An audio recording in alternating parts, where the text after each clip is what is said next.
नमस्कार आदाब दोस्तों, मेरा नाम है रिजवान अंसारी और आप देख रहे हैं लीडिंग भारत टीवी। दोस्तों, कमाल हो गया उपचुनावों में, ऐसा कमाल जिसकी किसी को उम्मीद नहीं थी।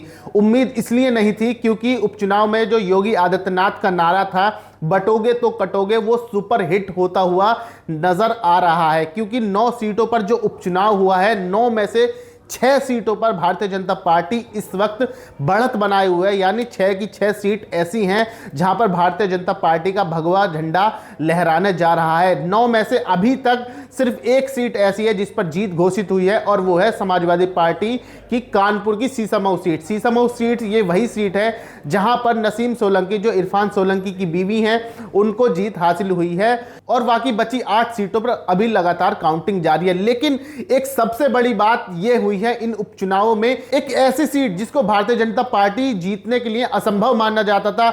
ऐसा कहा जाता था राजनीतिक गलियारों में कि भारतीय जनता पार्टी ये सीट कभी नहीं जीत सकती। उस सीट पर इस उपचुनाव में भारतीय जनता पार्टी ने अपना परचम फहरा दिया है। जी हां, मैं बात कर रहा हूं मुरादाबाद के भीतर आने वाली कुंदरकी विधानसभा सीट की। कुंदरकी विधानसभा सीट वही सीट है जहां पर सांसद जियाउर रहमान वर्ग कभी विधायक होते थे, लेकिन जब वो सांसद बन गए तो ये सीट खाली हुई। इस सीट की महत्वपूर्ण बात यह है कि इस पर 65% मुस्लिम आबादी है और जहां पर 65% मुस्लिम आबादी हो वहां पर भारतीय जनता पार्टी का जीतना लगभग असंभव ही माना जाता था।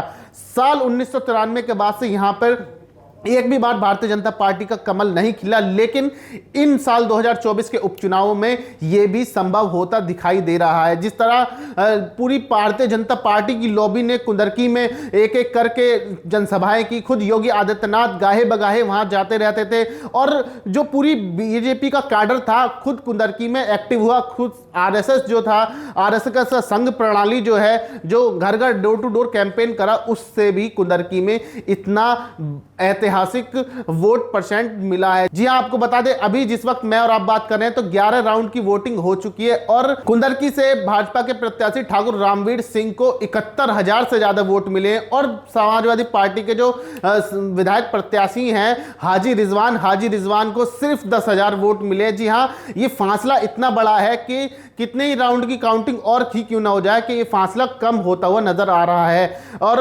कुंदरकी इसलिए भी अहम है कि कुंदरकी के लिए कहा जाता था, लगातार कहा जाता था समाजवादी पार्टी का गढ़ है, समाजवादी पार्टी यहां से किसी को भी खड़ा कर दे, समाजवादी पार्टी यहां से कभी नहीं हार सकती। लेकिन इन उपचुनावों में वो भी होता हुआ साफ दिखाई दिया कि जिसको किसी की उम्मीद नहीं थी। कुंदरकी से आपको बताएं 11 उम्मीदवार कुल खड़े हुए थे। इन 11 में से 10 जो है मुस्लिम प्रत्याशी थे और सिर्फ एक ठाकुर रामवीर सिंह जो है बीजेपी के प्रत्याशी हिंदू प्रत्याशी थे। तो 10 के 10 मुस्लिम प्रत्याशियों को पिछाड़ते हुए, उनको पीछे करते हुए ठाकुर रामवीर सिंह सबसे आगे बढ़त बनाए हुए चल रहे हैं और 70,000 से ज्यादा वोट वो अब तक पा चुके हैं। अब देखना यह दिलचस्प होगा कि आगे की वोटिंग में क्या ठाकुर रामवीर सिंह इस बढ़त को बनाए रखेंगे और क्या जो हाजी रिजवान है, जो समाजवादी पार्टी के उम्मीदवार हैं, वो कुछ कमाल कर दिखाई पाएंगे या नहीं। आपको बता दें कि हाजी रिजवान के अलावा भी यहाँ पे बहुजन समाज पार्टी से रफातुल्लाह थे और आजाद समाज पार्टी से हाजी चांद बाबू थे। यानी बड़े बड़े जो दिग्गज मुस्लिम नेता है वो सब सारी पार्टियों ने मुस्लिमों को टिकट दिया, मुस्लिमों के वोट लेने के लिए टिकट दिया। 65% की जहां आबादी मुस्लिमों की हो तो जाहिर सी बात है सभी पार्टियां मुस्लिमों को टिकट देने की बात कर रही थी, टिकट दिए भी थे। लेकिन सिर्फ भारतीय जनता पार्टी ने ठाकुर रामवीर सिंह को ना सिर्फ टिकट दिया बल्कि उनको पूरी जिम्मेदारी भी दी, अपना पूरा सपोर्ट दिया। संघ से लेकर भाजपा के आला नेता सब कुंदरकी में जाकर अपने प्रत्याशी के लिए वोट मांगा, उन्होंने कमल के लिए वोट मांगा, उन्होंने विकास के नाम पर वोट मांगा और वो जो नारा था बटेंगे तो कटेंगे वाला कुंदरकी में भी हिट हुआ है। तो आप देखना दिलचस्प होगा क्या कुंदरकी में कमल एक मुद्दत के बाद खिलने जा रहा है। जो कभी साल 1993 में खिला था, उसके बाद क्या साल 2024 में योगी की सरपरस्ती में, योगी के मैनेजमेंट के बीच में क्या कुंदरकी में भारतीय जनता पार्टी का कमल खिलने जा रहा है या नहीं। बाकी आप लोगों की क्या राय है हमें कमेंट करके बताइए और इस तरह की तमाम खबरों को देखने के लिए हमारे चैनल लीडिंग भारत टीवी को जरूर सब्सक्राइब कर लीजिए। मैं मिलता हूं आपसे अगली वीडियो में। जय हिंद।